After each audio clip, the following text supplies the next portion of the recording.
Bueno, muy buenas noches a todos y todas. Mi nombre es Sonia Costantini.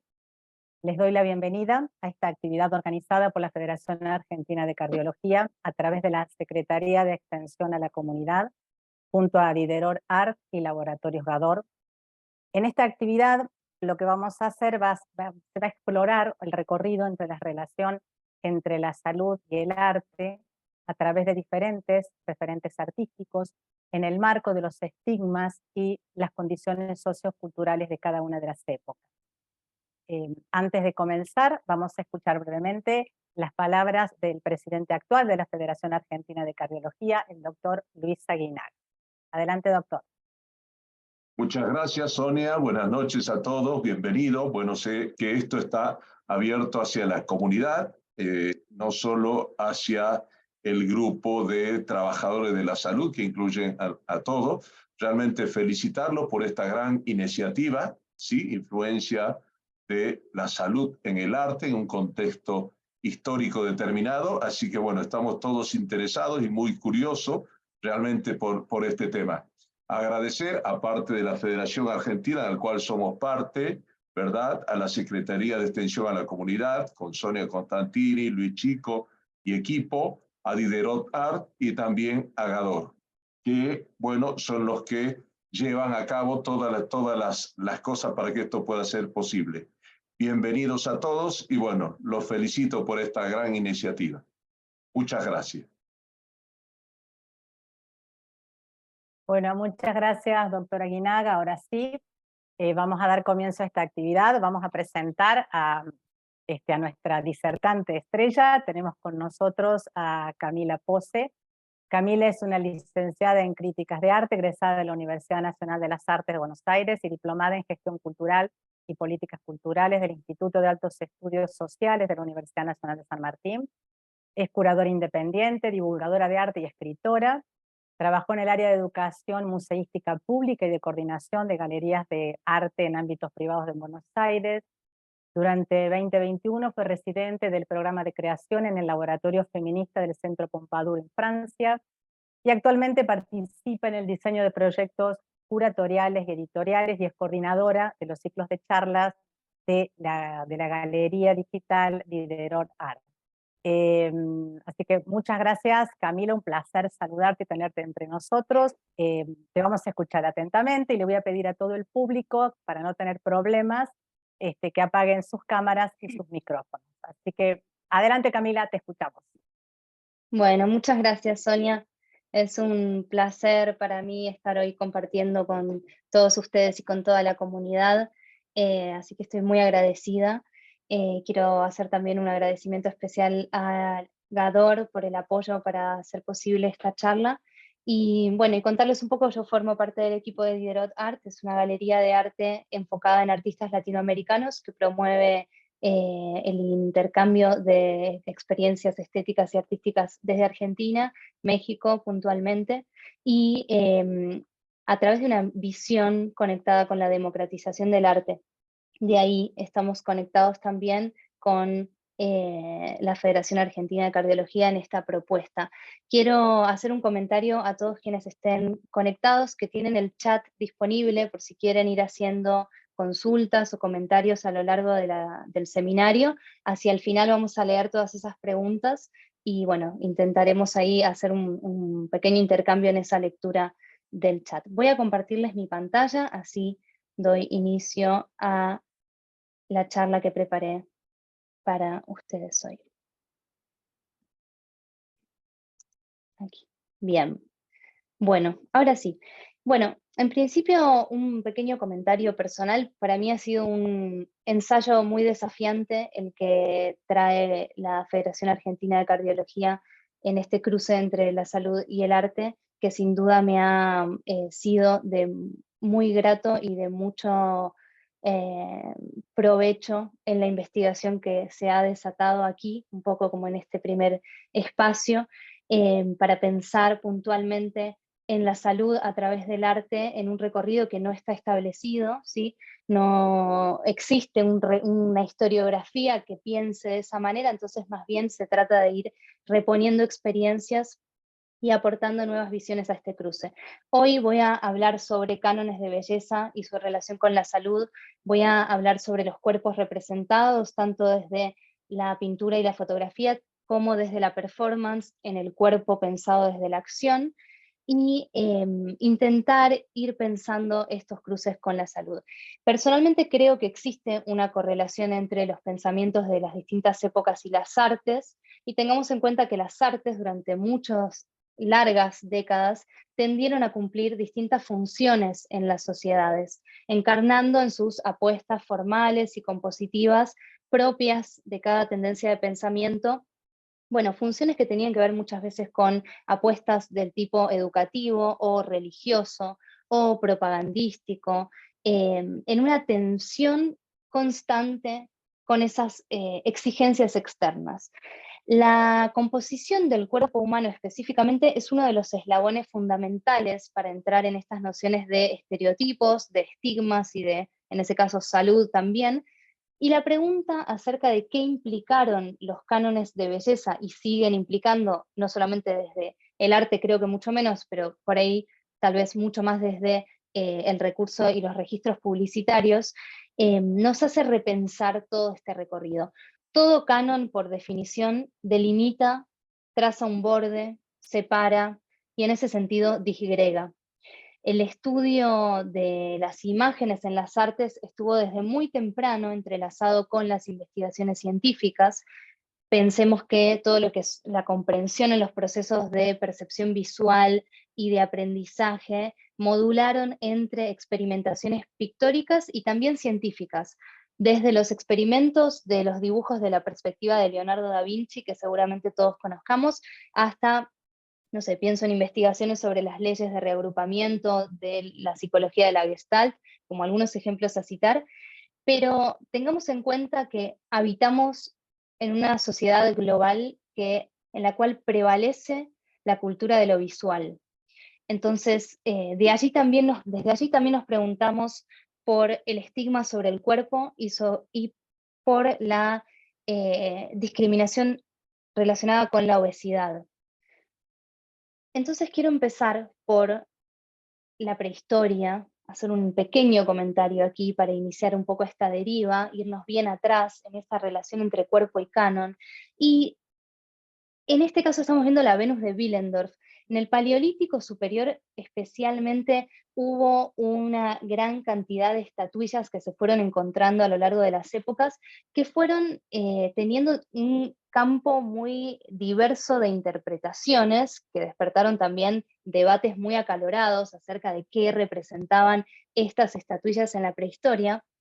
En general se solía asociar, digo solía porque el discurso ha ido cambiando, pero en un primer momento se la solía orientar a una interpretación simbólica del tipo cuerpo, diosa madre, fertilidad, gestación, el misterio de la reproducción. Estas teorías inicialmente estaban aceptadas en la interpretación de estas estatuillas que, como podemos ver en el caso de la Venus de Willendorf, tiene una composición de su cuerpo con lo que hoy podríamos pensar sobrepeso. Entonces, esta opinión que fue virando desde esa interpretación hacia una visión de representaciones tal vez realistas de cómo eran las mujeres con sobrepeso en la prehistoria, nos lleva a ponernos en contacto con las civilizaciones del mundo antiguo desde el punto de vista actual y pensar acerca de la obesidad en ese sentido, que podríamos pensar desde la Mesopotamia hasta las culturas precolombinas de Sudamérica inclusive. Las más antiguas Venus del Paleolítico, como es la de Willendorf o la siguiente que tengo aquí, esta se encuentra como catalogada como la más antigua encontrada, tienen en general pechos, muslos, nalgas predominantes, y nos hacen pensar que es evidente que estas estatuillas tenían una relación con el sexo y el género que jugaban un papel significativo, al tiempo que es imposible entender o saber con exactitud desde qué lugar se concebían, cuál era el significado cultural, del mismo modo que es imposible pensar como le hacía la humanidad en el Paleolítico Superior. Nos preguntamos entonces si la obesidad era un hecho cotidiano, si la obesidad era un ideal de belleza en el Paleolítico, si era bien una representación simbólica de otros valores. Bien, y en este sentido quiero ir a Grecia, allí donde se ha asentado esta relación tan imbrincada entre la belleza como paralelismo de la verdad, y entonces entramos en lo que es la herencia platónica, y hago un comentario en relación a que muchos de los integrantes de la comunidad científica entiendo que son conscientes de que el funcionamiento de sus sistemas teóricos no son necesariamente verdades ontológicas. ¿Qué quiere decir esto? Que las teorías se van reformulando progresivamente de acuerdo con los resultados de los experimentos o de las pruebas, y de esa manera el concepto de verdad se transforma o se reemplaza por el concepto de verificación. Entonces, en el plano de la filosofía, que va a estar, bueno, íntimamente ligado con el universo de las artes, es Platón quien introduce el orden del saber, y la belleza forma parte de su aparato teórico. ¿Qué es la belleza? Para Platón, la base también, tengamos en cuenta, del concepto de las bellas artes, ¿no? Concepto que se ha ido deconstruyendo, pero que tiene también su semilla y su origen acá. La belleza para Platón es una condición que tiene que ver con el uno idéntico a sí mismo y verdadero, ¿sí? La belleza es transparencia, la belleza es claridad, es limpieza, y en este sentido, en lo limpio, en esa limpieza, todo se reduce a una unidad, o bien todo está excluido, excepto lo que es idéntico. Y creo que todos coincidimos aquí, o quienes no estén de acuerdo pueden expresarlo en el chat, que vivir, que la experiencia de vivir es más parecido a una trayectoria en la cual nos encontramos con encrucijadas, con bifurcaciones, con pliegues, con procesos, y nos damos cuenta de que esta razón teórica platónica que viene a posicionar el ideal de belleza fue más bien una empresa que barrió con todas esas pequeños intervalos que forman parte de lo que es el proceso vital, llevado a los distintos planos de la existencia. Es decir, la formación de este ideal marca un límite, separa, recorta, ordena y convierte la vida en un único camino, ¿sí? En una idealización, de nuevo. Entonces, les comparto este ejemplo de pintura para problematizar un poco también acá conceptos relacionados con la ética y la moral, que no son elementos precisamente que incumban a las artes, pero bien aquí aparecen como en un primerísimo plano y están en una relación muy íntima con la funcionalidad del arte en 1680 y las épocas muy cercanas a esa fecha. Lo que vemos acá son dos pinturas que toman a la obesidad como una manifestación monstruosa. Así era interpretado en el momento en el que el artista Juan Carreño de Miranda, que era un discípulo de Velázquez, pinta y representa a esta niña, Eugenia Martínez Vallejo. Era una niña nacida en Bárcenas, que en el año 1680 aproximadamente había sido llevada a la corte para ser admirada como una manifestación monstruosa de la naturaleza, ¿sí? La niña tenía en ese entonces 6 años y pesaba alrededor de 70 kilos. En el año 1945, muchos siglos después, el científico Gregorio Marañón indicó que esta niña representaba el primer caso conocido de hipercortisolismo o síndrome de Cushing. Y en la pintura de la izquierda, que vemos a la niña pintada desnuda, hay un mecanismo que utiliza el artista que tiene que ver con el retrato mitológico, ¿sí? Un procedimiento que es raro para la pintura española de esa época. El fondo es neutro, la niña está apoyada sobre una mesa con unos racimos de uva, coronada también con hojas de sabinia, tapándose su sexo con hojas de parra, replicando allí esta construcción del mito de la monstruosidad relacionada con lo extraño, con lo exótico, pero también con aquello que hay que llevar al arte para retratar, ¿sí? Como casi un mecanismo de archivo. Y un claro ejemplo, como decía recién, de cuán reductivos son los órdenes conceptuales es el de las bellas artes, y este concepto que se instala fuertemente en el siglo XVIII para agrupar dentro de sí ciertas prácticas artísticas valoradas en la época y unificar las teorías de belleza y de estilo, en una suerte de intentar consensuar un sentido del gusto. Y en el aspecto más ortodoxo de esto, la belleza estaba ligada a la técnica y en ese sentido a la ciencia, ¿sí? Eh, en términos de técnica. ¿Y qué sucedía en ese conjunto? Bueno, una armonía de la pluralidad de los elementos que conforman a la imagen, según una serie de cláusulas y procedimientos y normas. Sin embargo, a Giordano Bruno, que fue un astrónomo, matemático y filósofo, que era un gran defensor de la subjetividad de lo bello, lo quemaron vivo en el año 1600. Y si pensamos en Diderot, un poco en homenaje también a la galería, que viene un siglo después, alrededor del 1700, que eran ya un cambio de siglo, un cambio de época, otros tiempos, no tuvo la misma suerte justamente por el cambio de época, pero para ambos, tanto para Giordano Bruno como para Diderot, la belleza dependía de las relaciones. Entonces, en esta época, donde vemos acá esta pintura de Rubens, una de las pinturas icónicas de la historiografía del arte, tengamos en cuenta que en el arte de esta época solo se aceptaba el desnudo idealizado, ¿sí? Completamente recluido a las normas de la academia. Las tres gracias de Rubens son la antítesis de la obra anterior con la cual Rubens está dialogando, que es Las gracias de Rafaelo Sanzio, obra renacentista, más casta, si quieren, en la representación de estas mujeres, y luego, atravesado más por el barroquismo, Rubens representa de este modo a las tres gracias, es decir, a las tres hijas de Zeus, en el linde entre la belleza ideal y la belleza sensual. Tenemos acá la representación de las diosas Aglaye, que era que representa como el brillo o el resplandor, Eufrósine, que era la representación del gozo o de la alegría, y Talía, que venía a representar la abundancia y el florecimiento.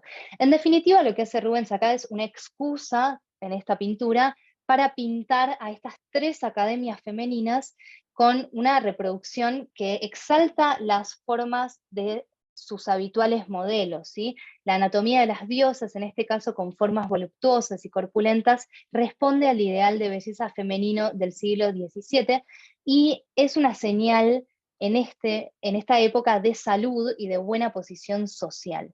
Entonces tenemos aquí a tres mujeres desnudas y reunidas. Un elemento importante que genera acá Rubens es la relación entre ellas, en términos de lo que sucede en esta pintura anterior.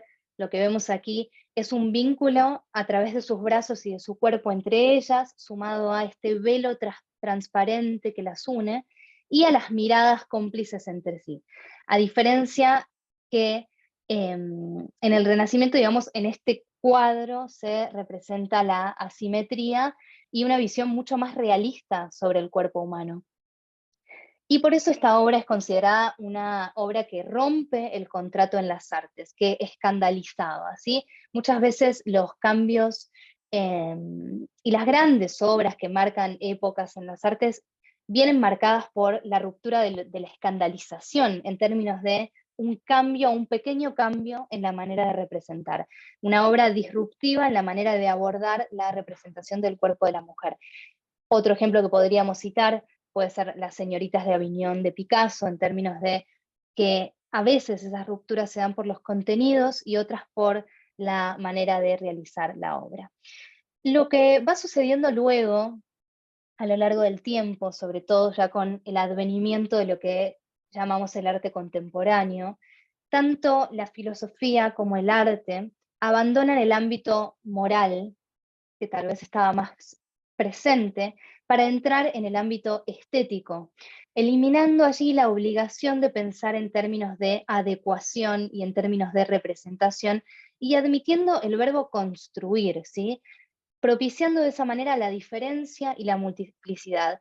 Y personalmente creo que el arte contemporáneo en este sentido es mucho más permeable a ser un vector para pensar en su impacto positivo en este vínculo con la salud que planteamos como base de este seminario. En la pintura que vemos, esto es una pintura de Rolf Ost, un artista alemán que realiza un tipo de pintura como realista o súper realista y trabaja el desnudo desde la contemporaneidad. ¿Qué significa esto? Por un lado, hay una cita muy importante a pinturas que forman parte, como veíamos recién, de la historiografía y de la iconografía de la historia del arte o de la gran historia del arte, con sus Venus, por ejemplo, de Botticelli o de Tiziano, con los interiores burgueses de Rubens, de Manet, de Renoir, Cézanne, etc. Lo que hace Rolf Ost es recuperar algunos elementos que están en juego en esa narrativa y traerlos como un barroquismo contemporáneo, inscribiéndose en esta tradición de la pintura de desnudos.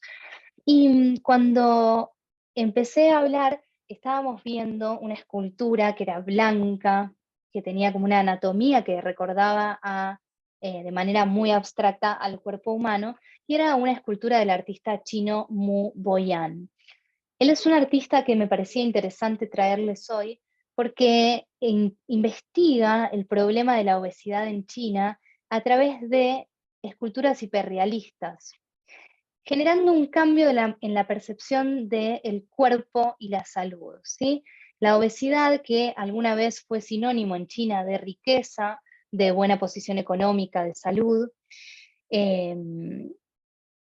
resalta en el artista la pregunta de la asociación, ¿sí? ¿A qué se asocia la salud en estos términos? Más bien en base a un revisionismo realista de los datos y de la realidad social y de cómo impacta y viene creciendo los índices de obesidad en China, como en tantos otros países. La obesidad empieza a ser asociada más bien a la falta de salud, a las enfermedades, a la mala alimentación. Entonces, en este binomio aparece también el binomio entre el cuerpo deseado y el cuerpo no deseado, y cómo estas figuras de Mu Boyan aparecen en diversas situaciones donde están en una relación exhibicionista, pero al mismo tiempo vulnerables, y que trastocan los límites entre la humanidad y lo absurdo, podríamos decir. Y a continuación les comparto un proyecto que me parecía sumamente interesante, que es de una artista nacida en Gales, en Reino Unido, Abby Traylor Smith, que desarrolla un proyecto que se llama The Big O, ¿sí? El gran O, o la gran O, haciendo ahí una analogía con O, el círculo, y la curva. Lo que realiza esta artista es una plataforma de narración de historias sobre la experiencia humana de vivir con obesidad, ¿sí? The Big O es un estudio íntimo que el artista realiza con niños y adolescentes detrás de las estadísticas de la obesidad que sacuden a nuestras sociedades. Sabemos, y bien sabemos aquí, que las cifras son epidémicas, que los efectos psicológicos de ser obeso en una sociedad que valora la delgadez por sobre todo, motivan a esta artista a realizar una documentación e investigación de campo a través del registro fotográfico y del registro escrito. Y lo que se pregunta es, en principio, si es suficiente preocuparse solamente por el aspecto físico, ¿sí?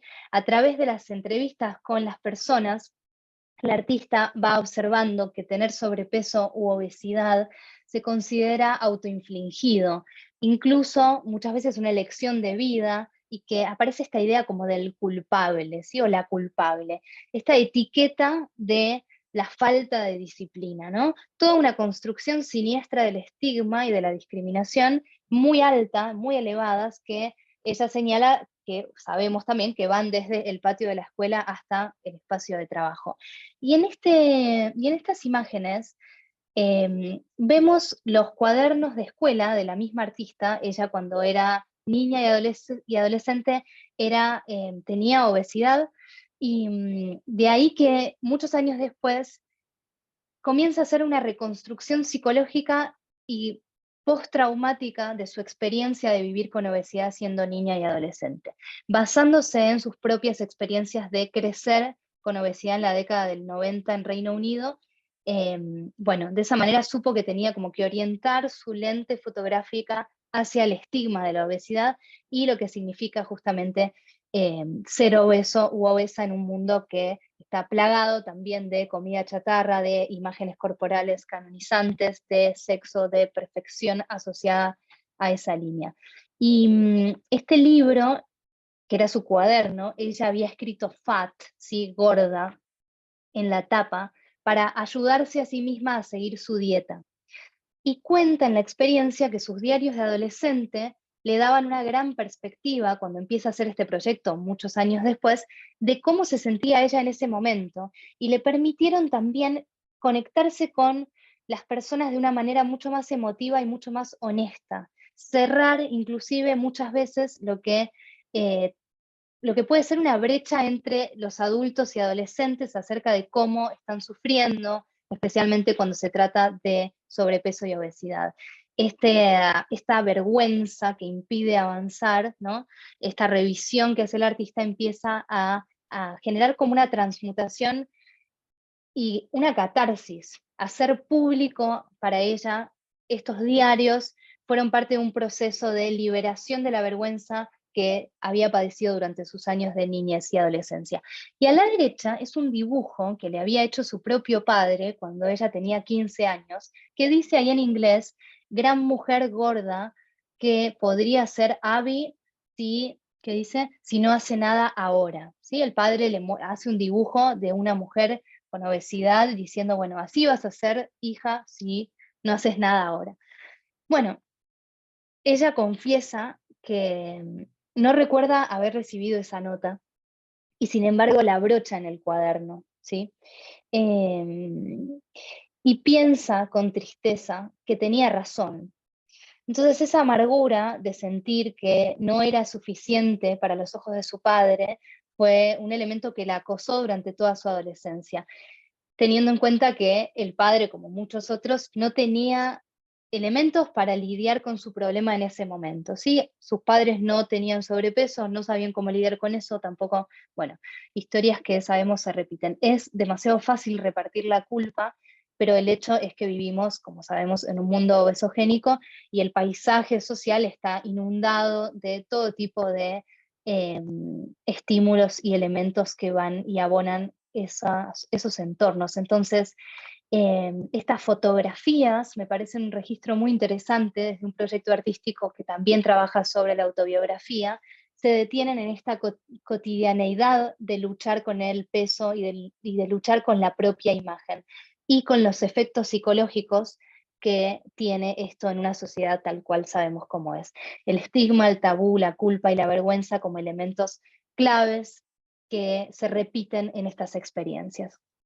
Y una figura, bueno, acá vemos esta imagen que me parecía también interesante traerlas como parte de la documentación que ella va haciendo con distintas personas que va acompañando durante años de cerca y va, bueno, entendiendo cómo se va construyendo su dinámica cotidiana en relación con la obesidad.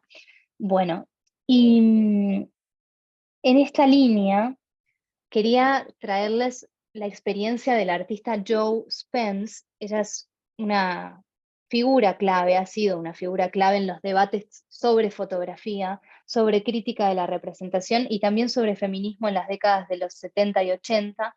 A sus 46 años a Joe Spence le diagnostican un cáncer de mama y a partir de ese momento su obra deriva hacia la autobiografía, con la fotografía, de nuevo, como herramienta de rebelión y como herramienta terapéutica.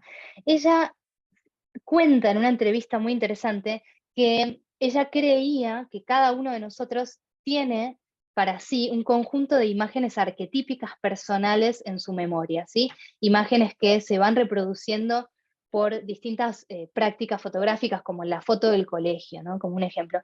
Y que estas fotografías están rodeadas de grandes cadenas de connotaciones y de recuerdos muchas veces enterrados o sepultados. Entonces, lo que propone el artista es reconstruir este registro o incluso reinventar esa memoria para que esos recuerdos trabajen para nosotros, en vez de seguir abonando a una mitología de otros como arquetipos fotográficos. Y Joe Spence desarrolla, es como la pionera en hablar de fotografía terapéutica, atendiendo a que el lenguaje verbal para ella le resultaba inadecuado o tal vez insuficiente para comunicar las complejidades de su propia humanidad. Entonces intenta abarcar e intentar hacer visible la multiplicidad de identidades que cualquier individuo habita a lo largo de su vida, ¿sí? Y de esta manera utiliza la fotografía, desde el poder terapéutico y desde el poder social.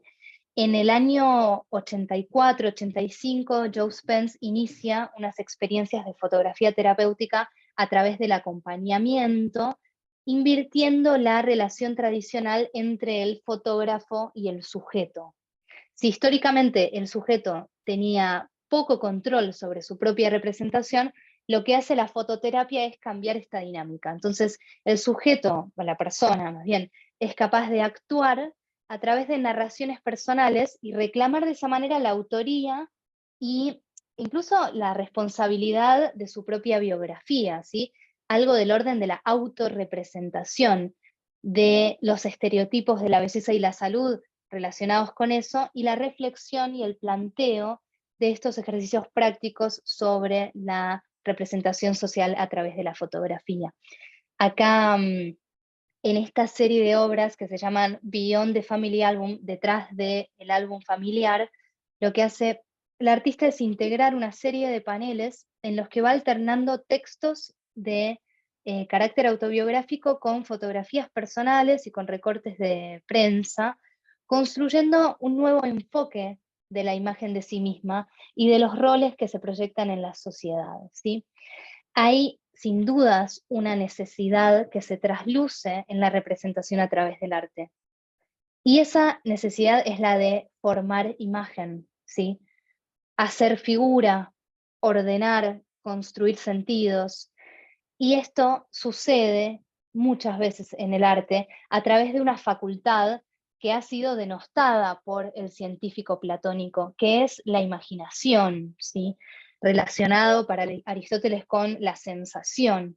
Tanto la imaginación como la creatividad también, la creatividad que pasa en un primer momento de ser un don divino, sagrado, a hoy en día un mecanismo, tal vez desde la cultura de masas, un mecanismo de resolución de problemas, ¿sí? Como más operativo, forman parte ambas, imaginación y creatividad, del proceso mental que interviene en la construcción de sentido, ya sea tanto en las artes como también en la ciencia.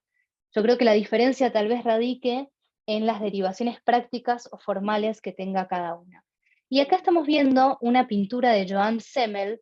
Ella es una artista de Estados Unidos que replantea la construcción del cuerpo femenino desde la mirada masculina, ¿sí? La mirada masculina, digamos, la mirada de la historia del arte, en su gran porcentaje, reformulando en este caso el desnudo femenino como un sujeto autoobservado. Ella hace obra a partir, y como su obra más icónica sucede a finales de los años 70, y desarrolla un poco el concepto de la antimusa, ¿sí? ¿Y qué quiere decir esto? Ella comienza a usarse a sí misma como modelo porque no quería cosificar a ninguna otra mujer. Es decir, quería correrse de ese ideal del cuerpo femenino, de la fetichización, de todo lo que podemos ver en todas las pinturas. De hecho, estuvimos viendo al principio pinturas de los típicos desnudos de la academia, de las bellas artes, y todos son desnudos femeninos pintados por artistas hombres en un proceso de cosificación bueno, gigante. Y lo que viene a plantear Joan Semmel, y de ahí también la importancia dentro del mundo del arte contemporáneo, es una acentuación acerca de lo político y de lo personal, ¿sí? Estas representaciones íntimas de su propio cuerpo pintan con cierto grado de honestidad su propio cuerpo en términos de las arrugas, de la flacidez, resistiéndose en esa operación a la narrativa dominante. Ella considera forma en que el público ve y regula los cuerpos de las mujeres, ¿sí? Promoviendo costumbres sexuales restrictivas, cosificando a la forma femenina a través de los medios de comunicación y privilegiando a la juventud, por ejemplo. Acá en esta imagen podemos ver, en una muestra de sala de una exhibición del artista, la escala de las pinturas, ¿sí? Son obras pictóricas que podríamos decir de gran escala, que no solamente están en un registro muy íntimo de la realización de lo que aparece en la imagen, sino también en una escala muy grande, casi inmersiva para el espectador que se para frente a una de ellas. Y a partir del siglo XX en adelante, el arte se va liberando de las viejas normas de la utilidad social, de los prejuicios de la moral establecida, pero aparece, sin embargo, a mitad del siglo, el sentido social en el marco de, como decía recién, la emergencia de la sociedad de masas, el boom de la publicidad, que viene a ser tal vez el gran mecanismo de reproducción de modelos. Y lo más alarmante de este estadio del capitalismo es que los estereotipos sobre el cuerpo acontecen principalmente a través de la publicidad y ya no suceden tanto por el orden del mandato de la academia y de lo impuesto, sino enmascarados de una falsa libertad terriblemente peligrosa. Y acá estamos viendo esta pintura de Fernando Botero. La estética de la pintura de Fernando Botero se caracteriza por un estilo que combina elementos del arte latinoamericano con el arte europeo.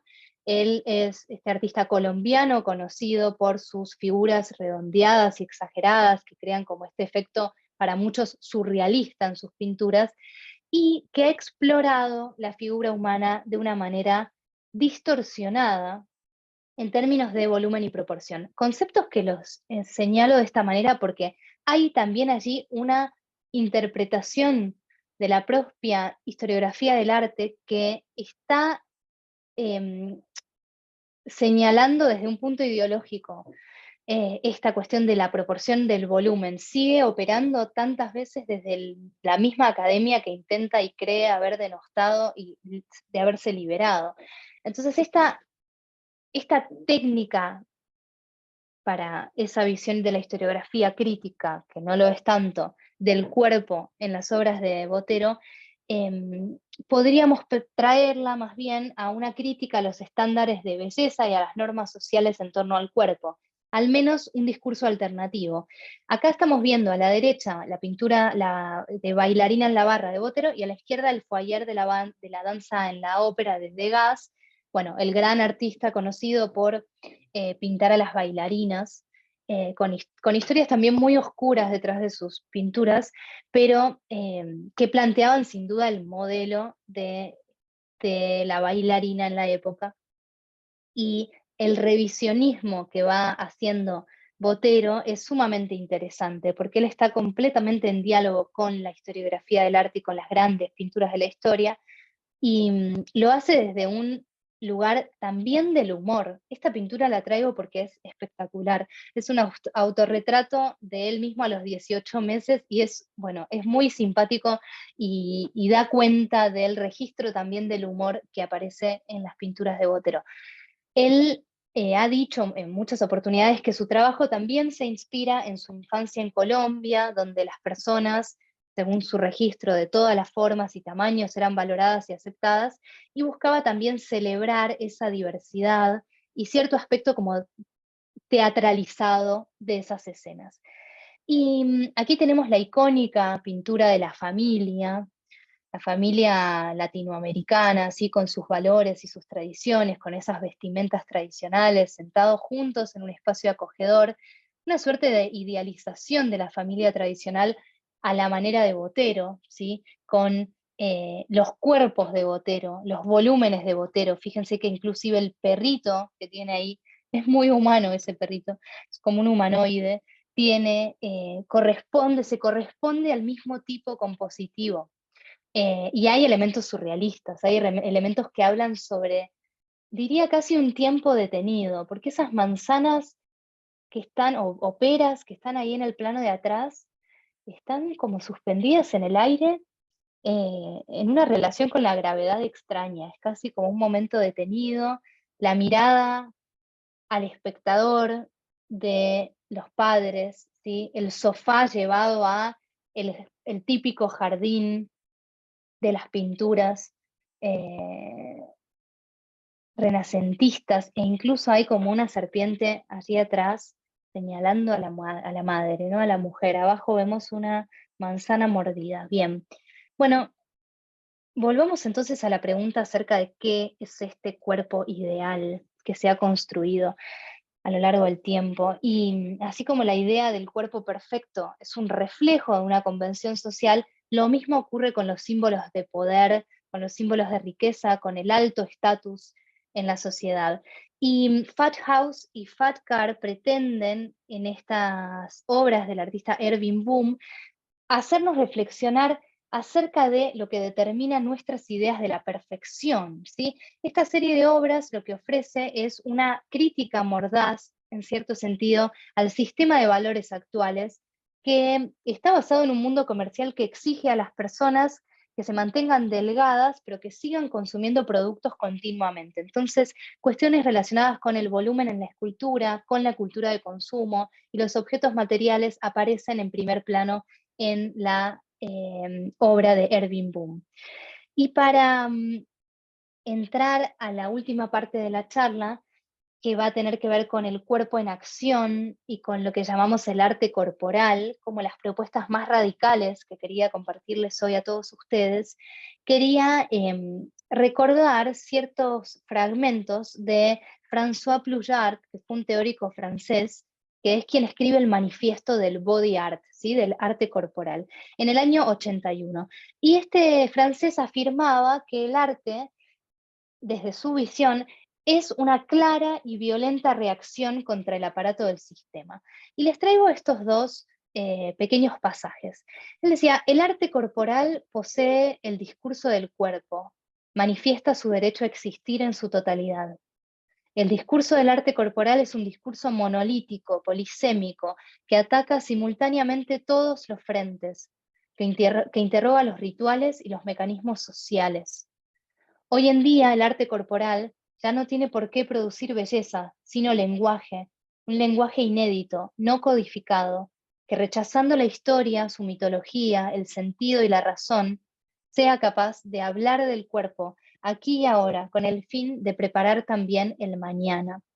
¿Sí? La provocación era esencial para el arte corporal y las acciones tenían la función, ¿sí?, de denunciar los tabúes sobre los cuales se apoyaba la sociedad para sobrevivir.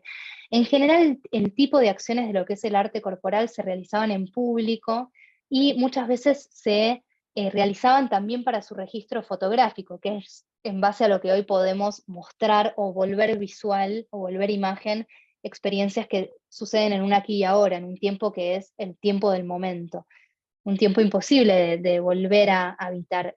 Entonces, las autorrepresentaciones que tenían lugar en muchas de estas experiencias llegaban hasta el límite de la experimentación aplicada a sí mismo.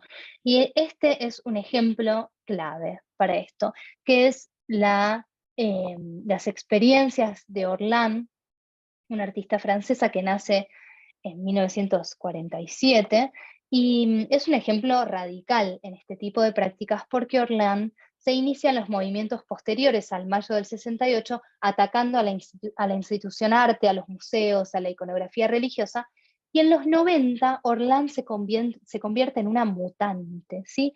Comienza a través de cirugías estéticas, a transformar su rostro, siguiendo el canon de las figuras del arte clásico a través del recurso de la cirugía estética. Se hizo intervenciones quirúrgicas para tener la barbilla de Venus, de la Venus de Botticelli, que vemos ahí en la imagen de la derecha, la frente de la Gioconda, los ojos de Psique, a la manera de Jerome. Bueno, múltiples operaciones en clave de un show. Acá veíamos de una manera como muy directo, ¿no? Estas puestas en escena. Lo que hacía Orlan era transformar el quirófano en un taller de producción para este despliegue performático. Quirófanos teatralizados y convertidos en espectáculos. cruzados por elementos relacionados con, obviamente, la parodia, la ironía, el kitsch, la cita. Entonces, lo que hacía el artista también era instalar adentro de los quirófanos sistemas de televisión que iban difundiendo las operaciones que ella se hacía simultáneamente en Nueva York, en Toronto, en París, bueno, y en otras ciudades. Los cirujanos y sus equipos también trabajaban vestidos por grandes diseñadores. Entonces, bueno, ahí aparecía también como toda esta cuestión, como este elemento de la indumentaria en el acto teatral, ¿no? Pero desde un punto de vista que está relacionado también con la crudeza, con la manipulación genética, con conceptualmente la presión social sobre los cuerpos y la identidad. El cuerpo no escapa al mercado y a los cánones de moda, y en ese sentido también deben fabricarse para tener demanda en el mercado. Esto es lo que viene a poner en imagen y en acto Orlan. Y un poco en línea con esto, acá a nivel argentino, tenemos la experiencia de Nicola Constantino, que en línea con el desnudo y su representación como más tradicional, también se inscribe desde su propia práctica performática y trabajando con su propio cuerpo. La obra de Constantino tiene elementos recurrentes en términos de la anatomía, del cuerpo, de la piel, de los orificios, de la industria del cuerpo, de la moda, también de las cirugías. Y en esta experiencia que se llamó Savon de Corps, ¿sí? Jabones de cuerpo, que fue presentado en el Museo de Arte Latinoamericano de Buenos Aires y en una galería en Buenos Aires, una obra muy provocativa, lo que hace el artista es practicarse una lipoaspiración. Le pide al cirujano que conservara el tejido adiposo que iba a utilizar luego para producir, en esencia al 3%, 200 jabones, que los iba a exhibir en el espacio de la galería y del museo como artículos de lujo, ¿sí? Los ponía sobre unos mármoles de Carrara y sobre unos acrílicos, y le sumaba esta foto sensual del artista con las piernas adentro de una piscina para construir toda una parodia publicitaria desde este registro que tenía también el complemento de los globos ahí en el techo de la galería, del museo, la lluvia de rosas, un video audiovisual para la TV. Bueno, utilizando y poniendo sobre la mesa de nuevo la maquinaria publicitaria para estos fines. Y para cerrar este segmento y ya ir dándole cierre a este seminario, no quería dejar de mencionar a Ana Mendieta, que fue una gran artista cubana, nacida en 1973, que murió muy joven, a los 36 años, y tanto el happening, el accionismo y el body art que veíamos recién, y la performance y la instalación, apuntaban a producir, muchas veces con elementos teatrales, como veíamos recién, un modo de acontecer de la experiencia estética como experiencias de comunidad, ¿sí? Lo que hace Mendieta principalmente son performances y obras sobre el paisaje, trabajando también con la foto performance, con el video, y teniendo elementos muy vinculados con la huella, con el cuerpo como naturaleza, con lo inmersivo y la comunión, haciendo también muchas veces un guiño a la pintura y reconciliando en estas acciones y fotografías la relación entre el humano, la humana y la naturaleza. Entonces, el arte aparece acá, o la práctica artística, como un elemento de conexión, ¿sí? Como un uso recurrente en la obra de Mendieta de la forma abstraída de la figura femenina en diálogo con la tierra, ¿sí? Privilegiando el proceso de la obra, el gesto, y no necesariamente el resultado. Aquí es a donde están apuntando este tipo de prácticas. Mendieta se funde con el entorno para abrirse paso a otros mundos, tanto en el tiempo como en el espacio, porque la obsesión del artista era justamente el regreso a las fuentes primordiales, citando también allí a prácticas afrocubanas y a mitos prehispánicos, y construyendo obras híbridas, integrándose en ese paisaje, tanto con flores, con las hierbas, con fuego, con sangre muchas veces, haciendo hincapié a las marcas, a las cavidades de la propia naturaleza, a la ausencia para implicar el cuerpo y sus reverberaciones, y acompañándose de toda esta cosmovisión que les decía recién, de las prácticas espirituales indígenas y afrocubanas, atendiendo a el ciclo vital desde el propio cuerpo y a esta unificación y vuelta a la unidad con la tierra. Bueno, y para hacer mi cierre, quería quedarme con esta imagen antes de pasar al panel con los doctores, el panel de lujo, y agradeciendo nuevamente al Laboratorio Gador por su apoyo, ojalá este sea el primero de otros encuentros. Quería quedarme con esta imagen de Roman Signer, artista suizo, que principalmente trabaja con instalaciones artísticas, esculturas, fotografías y video, y que traigo para pensar en el concepto de la deconstrucción, ¿sí? Porque veíamos el sistema platónico y fuimos examinando de alguna manera cómo lo fuimos construyendo, desde qué visión se sostenía, cuál es la autoridad que rige detrás de ese modelo, ¿sí? Analizando esa estructura, también es posible disolverla. Y el filósofo francés Jacques Derrida decía que deconstruir no era simplemente la técnica de una construcción invertida, sino que era algo mucho mayor. Entonces, ¿cómo incorporar esta técnica de la deconstrucción?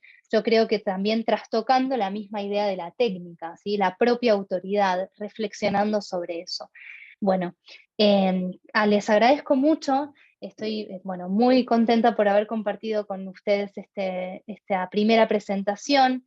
Quiero invitar a unirse al doctor Luis Chico de la Federación Argentina de Cardiología para hacer apertura al panel con los doctores y hacer un pequeño intercambio y luego poder también leer las preguntas que fueron surgiendo, los comentarios. Hola Luis, ¿cómo estás?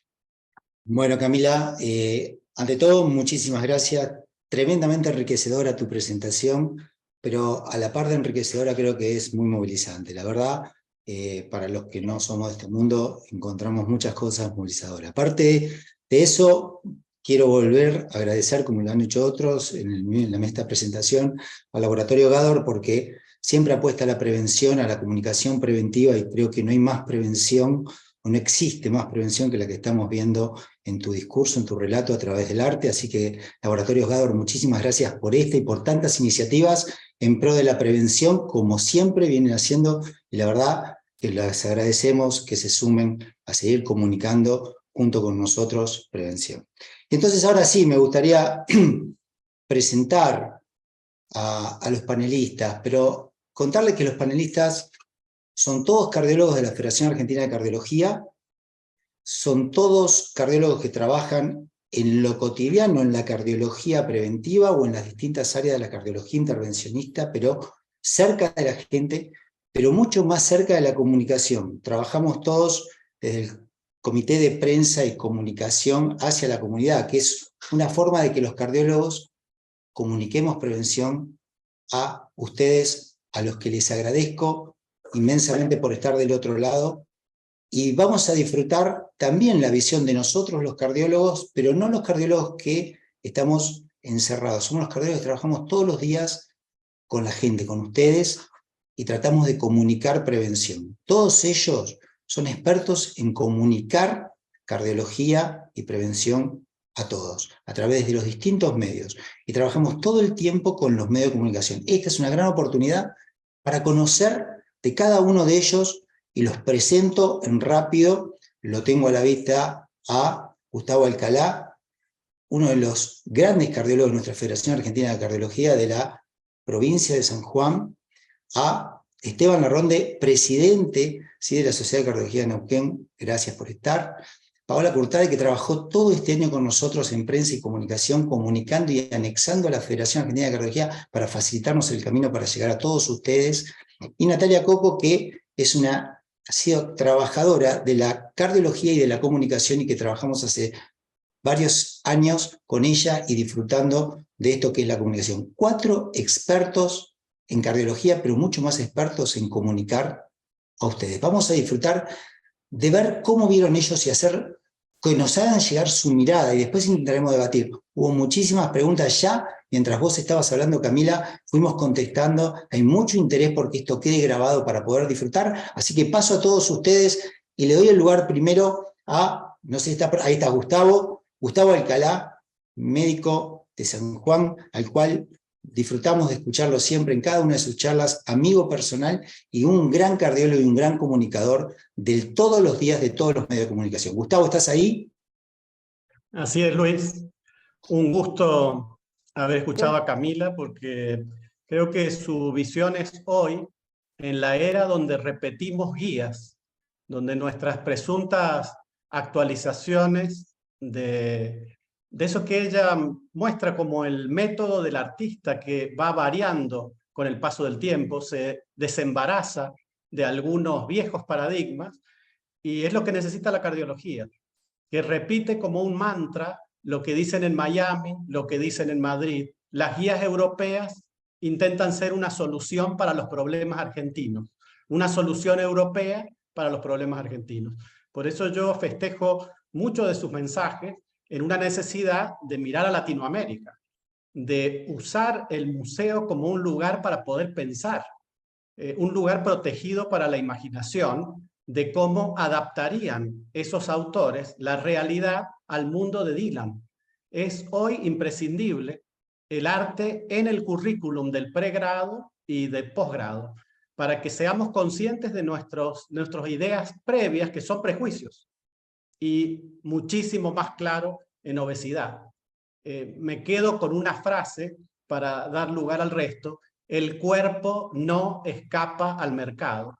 Me parece que podríamos escribirlo en un espejo del botiquín para leerlo todas las mañanas antes de ir al consultorio y salir de esta medicina autista que se habla a sí misma en hoteles elegantes y entrar en una época nueva en donde el intercambio sea no tanto de un expositor al resto, sino que el arte nos enseñe que hay muchos puntos de vista que son correctos y que nos sigamos comunicando con algunos artistas que solo mueren si no los recordamos.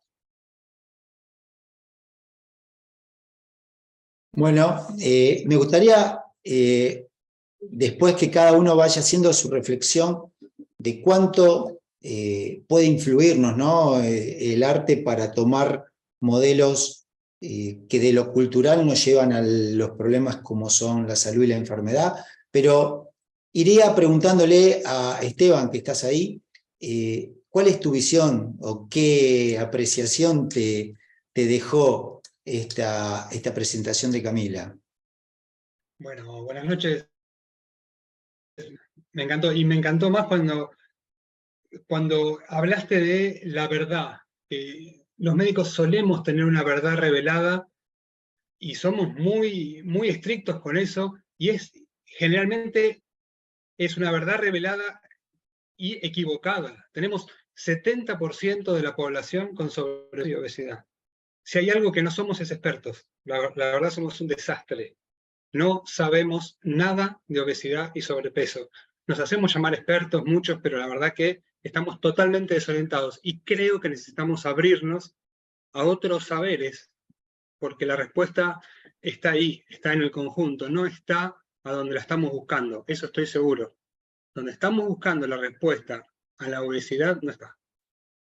La estamos entendiendo mal, estamos haciendo las cosas mal, y es muy importante esto que hiciste vos. Y eso que dijiste vos fue un palazo en la cabeza que nos diste, sin darte cuenta, o sí, o estuvo bárbaro, que necesitamos no ser dueños de esa verdad revelada, abrirnos a otras cosas. Y les cuento un secreto: hace poquitos días nos juntamos en un Zoom nosotros para conocer, y duró 15 minutos, 20, nada, muy, muy poco. Y tuve la oportunidad de intercambiar un mail, el cual lo leo, lo releo, lo recontraleo con Camila, y le pregunté si esta epidemia de obesidad que tenemos ahora no era en parte culpa del arte. ¿Por qué? Porque ella bien dijo, yo personalmente culpo a esta epidemia a las estrategias de venta. Y desde los carteles de Toulouse-Lautrec, el arte participó en las estrategias de venta. Y participó activamente. Bueno, le pregunté me contestó un mail muy lindo, hermoso, donde habla de, déjame que diga la palabra exacta, que es, cantó una palabra, la toxina máxima a la publicidad, que me encantó. me encantó la toxina máxima, y es más o menos lo que decía Gustavo, ¿no? Nada, el arte nos acompaña, nos refleja y nos muestra lo que somos y nos muestra la realidad vista desde diferentes ángulos. ¿Qué es lo que tenemos que aceptar los médicos? Abrirnos a diferentes saberes. Y la pregunta que yo le hice a ella, si se la hago ahora en público, ¿considerás que el arte fue usado o es usado como una estrategia para hacernos comprar cosas?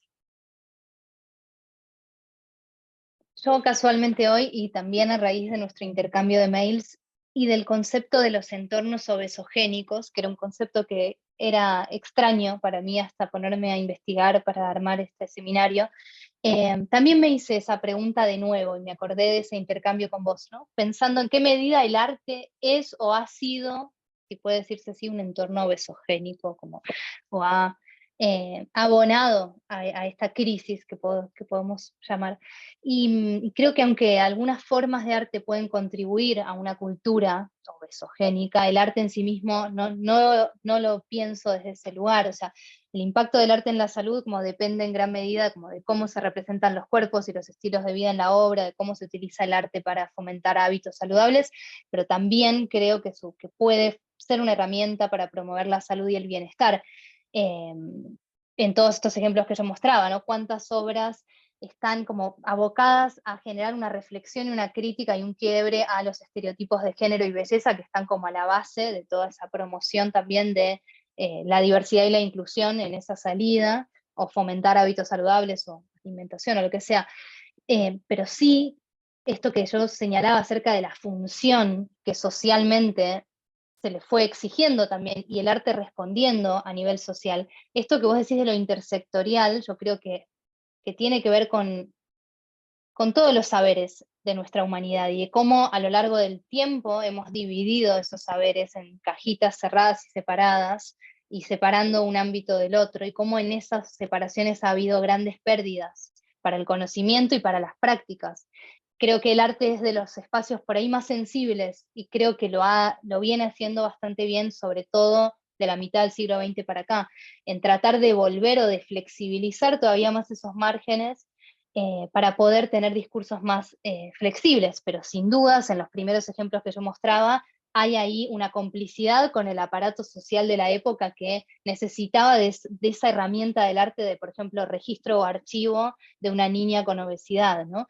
Tomada como una rareza y bueno, y en esa reproducción. Pero sí me sostengo esto que decía de la toxina publicitaria, que en el momento y en la época del boom publicitario, como donde emergen fuertemente la publicidad, la fuerza de la instalación de modelos de cuerpo y de ideal de cuerpo bello, cuerpo saludable, como ese binomio, se enfatiza fuertemente desde ahí. Y el arte hace una vira hacia la filosofía, mucho más, ¿no? Y hacia prácticas más experimentales y más integrales. Y creo que eso fue creciendo, y me parece que ahí hay un campo muy interesante para pensar cruces y experimentarlos, porque no hay tantas experiencias. Lo cierto es que es un territorio que está bastante inexplorado. Y eso es ahí una gran oportunidad, ¿no? Como creo que este encuentro es como una pequeñita semilla para ponernos en diálogo nosotros. Así que bueno, no sé si respondí la pregunta, pero iba ahí por ahí. Me encanta escucharte, sí, es eso. Gracias. Bueno, ahora voy a presentar a dos mujeres. Yo creo que ustedes, esta cosa de lo que estamos viviendo en este último tiempo, la imagen, la mujer, me gustaría que hagan su interpretación. Recién me estaban preguntando, estaba Ximena comentando, tal vez pronuncié mal, Ximena o Ximena, no sé, porque no recuerdo bien el nombre, decía, tomemos también la delgadez. Y yo creo que lo que me parece interesante y el gatillo emocional que por lo menos a mí, cardiólogo, que trabajo en esto de lo que es el continuo buscar cuáles son los modelos más saludables o cardiosaludables, yo creo que los extremos que transmite el arte también, o lo que transmite la imagen, yo diría el cuerpo como imagen, que lo nombraste en un momento, me encantó, me quedé con esa frase. Todos guardamos una frase, Cami, que vamos a reproducir seguramente en nuestros días de trabajo continuo, donde nos vamos a quedar enganchados. El cuerpo como imagen. Y ustedes, ahora hablo tanto con Nati Coco y con Paola Curtade, un poco, ¿cómo vieron, no? Esto de que la imagen en la obesidad, la imagen en la delgadez, ese enojo del artista es una marcada de estar en contra de un modelo que hoy es más hegemónico y nos queremos separar, pero no traen enfermedad en sus extremos que son preocupantes si los queremos comunicar. Creo que es una puerta abierta a hablar horas de esto, pero por lo menos, ¿cómo vieron la obesidad y la delgadez en una rebeldía comunicada en el arte, que en el fondo los dos llevan a enfermedad? Empezamos con, ahí tengo a Paola al frente mío de imagen. Pau, arrancá vos y después pasamos a Nati y Coco, que me parece que son dos miradas femeninas que me gustaría escuchar como cardiólogas, como mujeres, y bueno, de alguna manera como protagonistas, ¿no? Bueno, muchas gracias, Luis. Felicitaciones, Camila, la verdad que sorprendida, emocionada, has tocado fibras muy íntimas. Sin ir más lejos, llegando del consultorio, hoy en la consulta, una paciente de 12 años con una obesidad bastante importante. Entonces, viendo esa fotografía del artista Abby, creo que está así como la has pronunciado, la verdad que sí, creo que si llegásemos a los niños o adolescentes a ver esas miradas, a ver esas posturas, a ver reflejado, creo que seríamos más empáticos, menos bullying, y podríamos lograr hábitos más saludables. Me ha parecido muy impactante esas imágenes que has mostrado, así que gracias. Y en base a eso, a un estudio que se ha hecho hace muchos años, 2007, en Boston, donde reflejaba que tener amigos obesos aumentaba el 57% de padecer obesidad. Entonces, cómo lo social lleva, y más en una etapa tan sensible como la adolescencia, en el caso de esta artista, a reproducir esos malos hábitos, ¿no? Así como también, hablando de lo que vos nos estabas contando, Luis, los malos hábitos de lo que es la bulimia y la anorexia, también tan desencadenados en la adolescencia. Así que creo que una mirada más saludable, más contagiosa, porque hoy decimos que ya la obesidad contagia también, los malos hábitos se contagian, así que muchas gracias y muy interesante. Gracias, Paola. Natalia, te escuchamos. Hola, sí, buenas noches. Bueno, también agradecerte, Camila, por la excelente revisión que acabas de realizar. Y yo miraba un poco la historia, ¿no? Desde cuándo se relaciona esto de arte y salud. Veía que venimos hace muchísimo tiempo, hablan de más de 36.000 años atrás, donde se generaban esas imágenes que vos estabas mostrando, de las Venus, las pinturas rupestres. Y sin embargo, llegamos a prácticamente a la actualidad, donde recién hace 10 o 20 años se viene tratando de establecer una relación más, digamos, cercana entre lo que es el arte y la salud, para tratar de beneficiar a tantos pacientes, ¿no? Y veía que el mayor ímpetu, el mayor esfuerzo lo están realizando sobre todo los países europeos, que son los que por ahí dieron un puntapié inicial en esto de tratar de que la música, la danza, la pintura se lleve, por ejemplo, a los centros hospitalarios o a los centros de internación, a los centros de rehabilitación, tratando de ayudar a esas personas que están pasando por un momento crítico. Creo que en ese sentido en la Argentina estamos muchos años atrás, y en esa autocrítica que estoy realizando, también hacer una autocrítica personal. Nosotros trabajamos como médicos fundamentalmente a través del pensamiento lógico, el pensamiento concreto, tenemos algoritmos de manejo, y lo vemos al paciente en el consultorio, y desde ese punto de vista.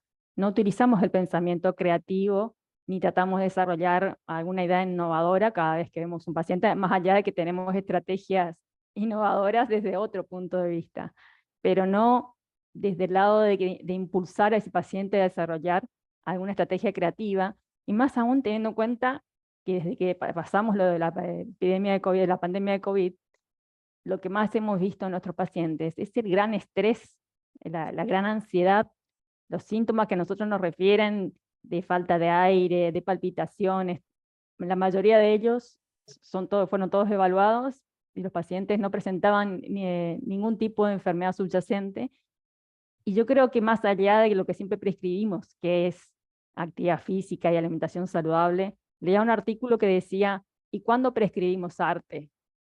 Eso es algo que habitualmente no estamos acostumbrados a prescribir en nuestro ámbito de consultorio, ni en el ámbito hospitalario tampoco.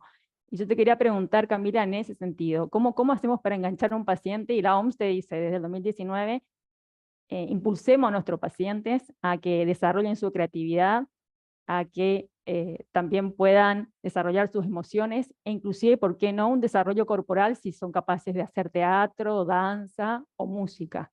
Entonces, ¿cómo lo podemos impulsar nosotros desde nuestro consultorio? Y, digamos, para agregar este punto adicional que nos está sugiriendo la OMS desde el 2019. Gracias, Natalia. Bueno, es súper interesante. No sé si yo tengo la respuesta cerrada, porque sí, sí reflexionaba en esto y estaba leyendo también sobre el derecho a la salud, ¿no? Como y viendo ahí como todo el desglose y un poco lo que comentabas. Existen terapias que trabajan desde el arte o desde expresiones o lenguajes artísticos. Ahí justo Mariana Valente en el chat decía que en algunos hospitales cuentan con arteterapia abierto a la comunidad. Creo que lo que suele suceder, por lo que sé al respecto, es que muchas veces terminan siendo estas iniciativas como grupos pequeños, casi autogestionados, ¿no? Como Sí. de voluntades, de profesionales o de equipos de investigación o de estudiantes o bueno, de distintos como grupos que generan estas iniciativas de trabajar, de que hacer un cruce entre arte y salud y como un medio terapéutico, que es un universo muy interesante y que tiene un montón de aristas para explorar. Y creo que, tal cual decís, resulta necesario como armar incluso un equipo para pensar cómo sería esa manera de integrarlo en el consultorio. Y en ese sentido yo podría aportar desde una visión más reflexiva o nucleando. Mi experiencia personal, únicamente trabajé desde la Universidad de las Artes con adultos mayores en un programa que hicimos muchos años y que todavía sigue en pie, en el que trabajábamos desde la formación artística con adultos mayores de centros de día de la ciudad de Buenos Aires. Y trabajábamos desde una visión como de la pedagogía horizontal, en términos de intentar equilibrar como los roles en cuanto a maestro-alumno, ¿no? Como retomando un poco una filosofía de un autor que es Jacques Rancière, que habla sobre el maestro ignorante, como desde esa perspectiva, que es muy interesante como desde esa pedagogía, y nos acercábamos al grupo, en este caso de adultos mayores, desde esa apertura y desde dar cuenta de que todos tenemos herramientas, que ya las tenemos y que las podemos poner en juego y no necesariamente necesitamos una validación del mundo artístico, ¿no? Porque forma parte de nuestra experiencia de vida sensible, que vamos incorporando distintas herramientas o sensibilidades con distintas materialidades, objetos o expresiones. Entonces armábamos ahí como un escenario para poner en juego a través de consignas lo propio que cada uno tenía para dar, y todos tenían para dar. Y era muy emocionante lo que pasaba ahí, porque sin duda se mezclaba la historia personal, el registro de eso, y había si bien ninguno trabajaba, éramos egresados de la Universidad de Artes, ninguno trabajaba desde un acompañamiento más médico o terapéutico, se daba un proceso terapéutico que tenía que ver con la comunidad y con el compartir. Y bueno, y en mi experiencia hasta ahora eso ha sido como un punto que lo traigo porque ahora me acuerdo de esto, porque creo que hay algo que se puede poner en juego y seguir como desarrollando. Pero lo que vos decís es fundamental, o sea, tratar de pensarlo como un programa más sólido y no como iniciativas individuales que son muy difíciles de sostener, sobre todo en nuestro país. Gracias, Camila. Me gustaría, primero felicitarlo a Gustavo Alcalá, que es el único que tiene una obra de arte en su espalda. Siempre un diferente. Antes de pasar a darle la palabra a Sonia, que quería hacer un comentario, me gustaría hacer dos menciones a dos de los comentarios. Voy a abrir un poquito. Uno es el de Ricardo López Santi, que me pareció que podía aportarnos una mirada de algo que es interesante. Dice, el arte no es responsable de culpa, es simplemente la expresión de dos aspectos inherentes al ser humano, la subjetividad y la creatividad. a partir de ellas reconstruye la obra, que es la reacción al mundo que lo rodea. Entonces, de alguna manera, bueno, la apreciación generó un montón de movilizaciones. Es fantástico cómo está el chat que explota de comentarios. Así que, Ricardo, coincido que no es responsable, pero sin embargo a veces he visto que los artistas enojados con un modelo expresan la oposición, o favorecemos un modelo y bueno, somos influenciables por el arte de tal manera, y vos que sos de la fotografía lo tenés tan claro, y no es que sean responsables, pero que sí nos influencian muchísimo. Y después quiero hacer un comentario que viene de parte del lugar, Sonia, que querías hacer un comentario, creo, pasar a otro concepto, que hay una de las obras que mostraste, de una familia, donde hay una mamá y un papá obesos, con una niña obesa, androgenizada en los brazos, todo un mundo obeso, y se hizo un comentario. Sonia, habla, y te dejo, y reviso la expresión de ese comentario, porque me parece sumamente interesante para comentar.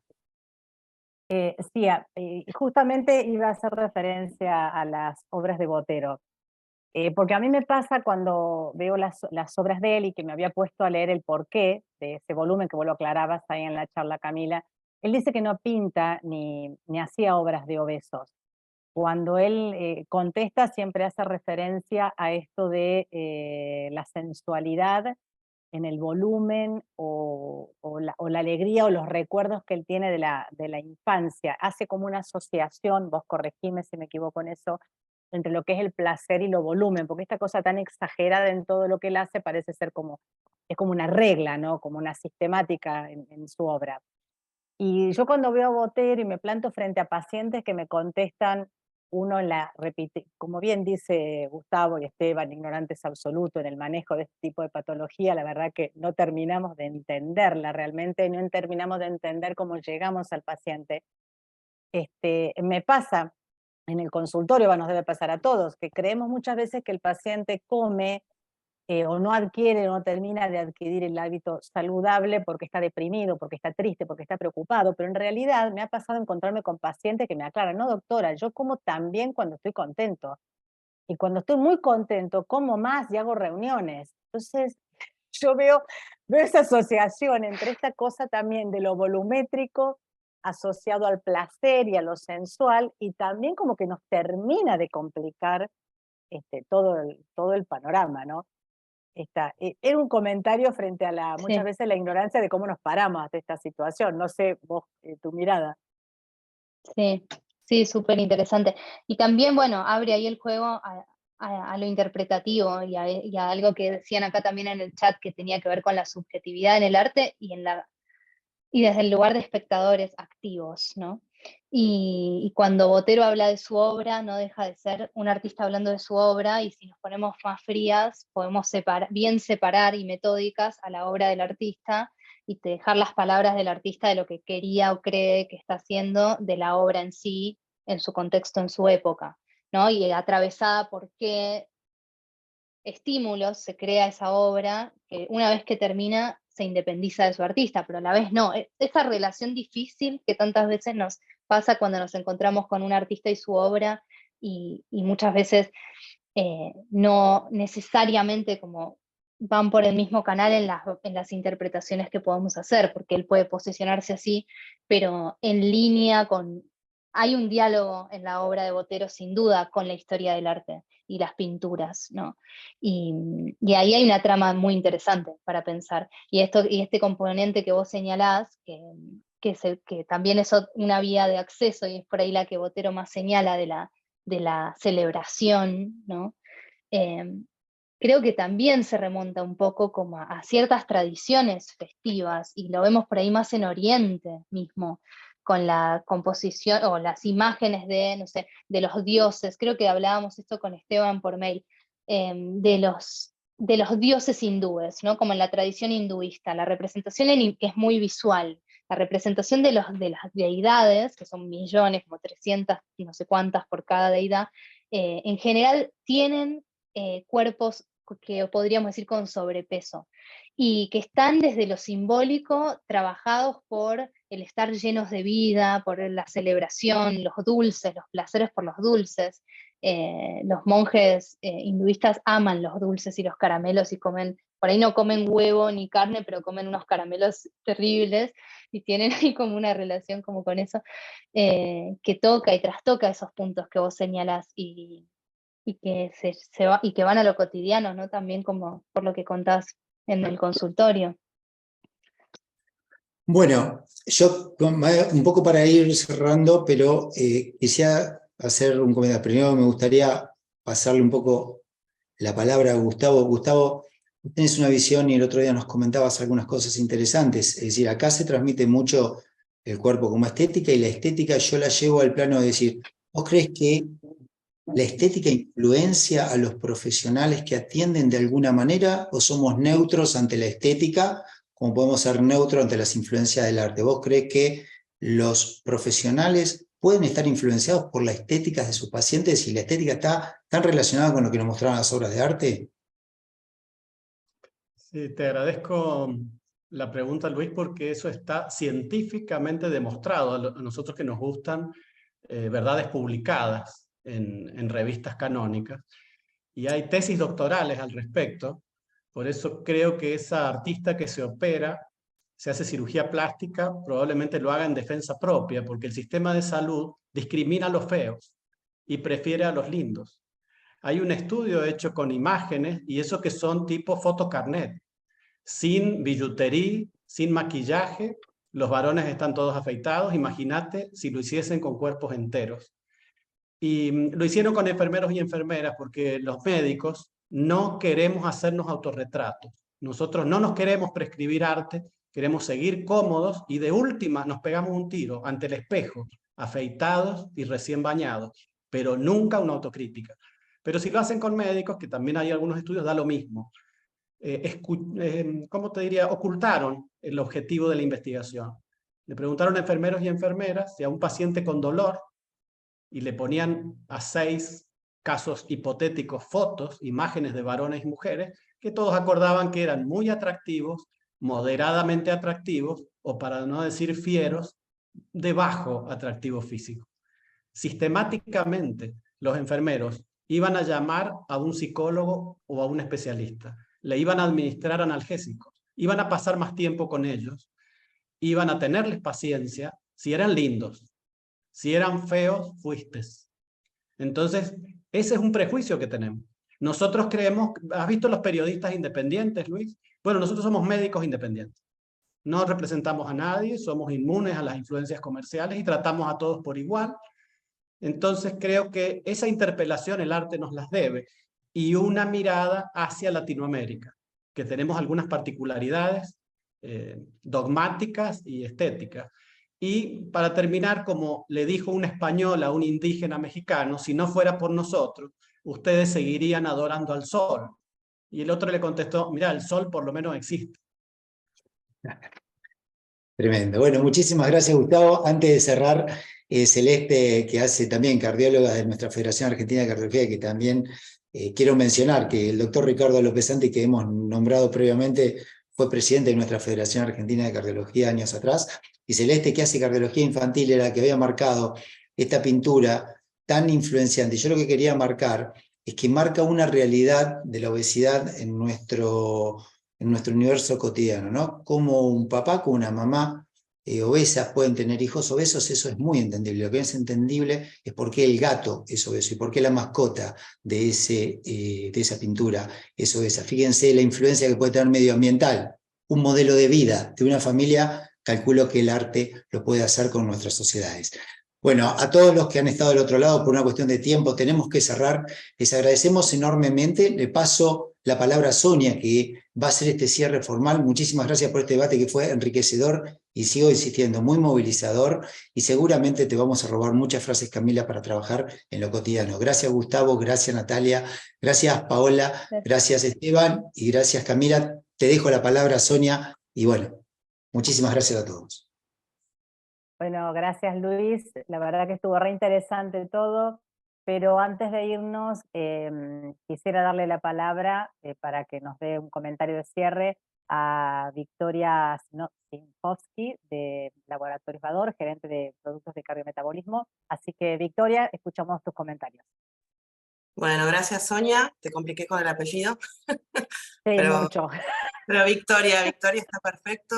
Bueno, y en nombre de Gador quería agradecer a cada uno de ustedes, a cada uno de los que está atrás de esta pantalla que uno tiene. Es un tema, como dijeron, que genera muchísimos disparadores. Ante todo, entender que nuestro cuerpo es nuestra casa, ¿no? Una casa que tiene, y creo que estas problemáticas, y acá hablo desde lo personal, porque muchos de nosotros, y hablo por mí, hemos pasado por una anorexia, hemos pasado por una obesidad, en las ambas puntas, y el cuerpo es un montón de cosas, ¿no? Y lo que se expresa en el cuerpo es un montón de cosas. Es una emocionalidad, es una situación familiar, es salud, es un lenguaje que le quiero decir al otro en ese enojo, es un montón. Por eso, médicos, ustedes que están acá, también es muy difícil lo que les toca decodificar en cada consulta, ¿no? O sea, por una obesidad o por un trastorno alimentario, ¿no? Y después me quedé, pero bueno, en función de eso, y como bien decía Luis Sico, y gracias Luis, o sea, nosotros desde Gador fomentamos, por supuesto, lo que son los hábitos saludables, lo que es la prevención, lo que es el cuidado del cuerpo, de la salud, al cuidado de la salud, al cuidado de la vida, justamente. Y bueno, y fomentamos, por supuesto, todo lo que son hábitos saludables, hábitos alimentarios, etcétera.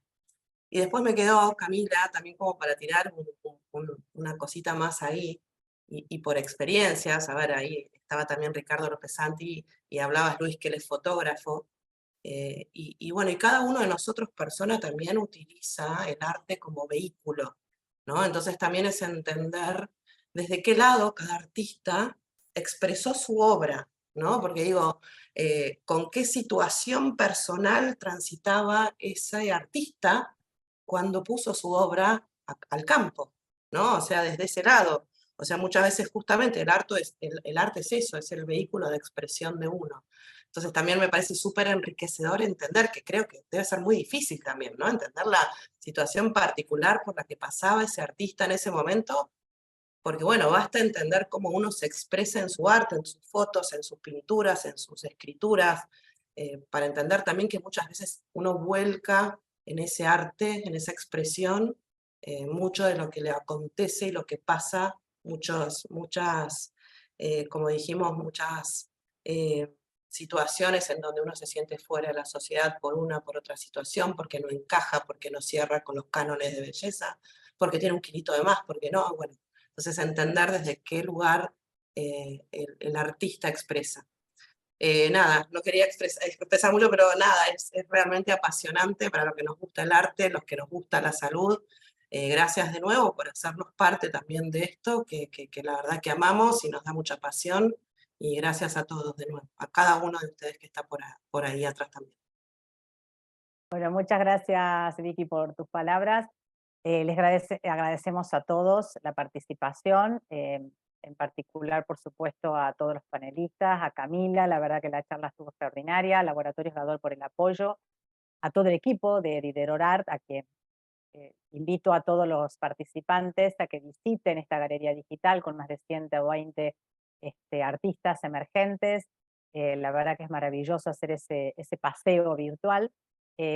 Invitamos a participar también y a sumarse y a extraer material de nuestra página comunidadfac.org.ar, a través también de nuestras redes sociales, donde van a encontrar material para compartir en escuelas, universidades, en comunas y municipios. Así que bueno, buenas noches a todos y a todas, muchas gracias por su participación y será hasta nuestro próximo encuentro. Buenas noches. Buenas noches. Chao, muchas gracias. Buenas noches. Buenas noches. Buenas noches.